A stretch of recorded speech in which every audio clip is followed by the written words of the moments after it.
अगर आप लोग इन फ्यूचर किसी भी एयरलाइंस की सस्ती टिकट लेना चाहते हैं तो हमारे वेबसाइट trimurtitravel.com पर विजिट करें।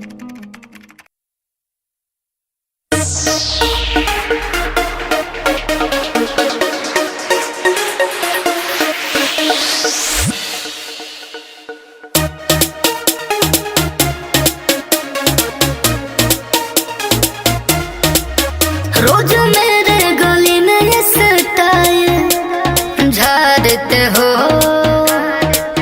मुझे सीटी बजा के क्यों लाइन मारते हो।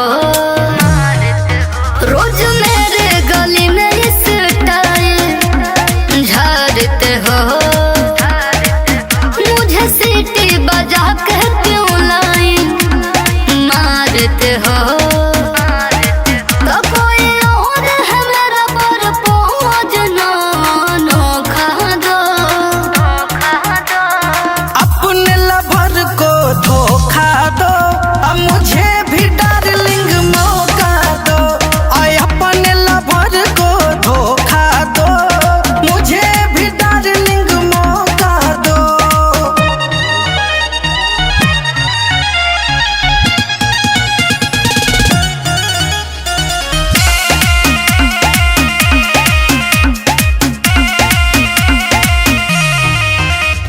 खर्चा मेरा उठाओगे क्या, शॉपिंग डिनर कराओगे क्या, बोलो कर लोगे।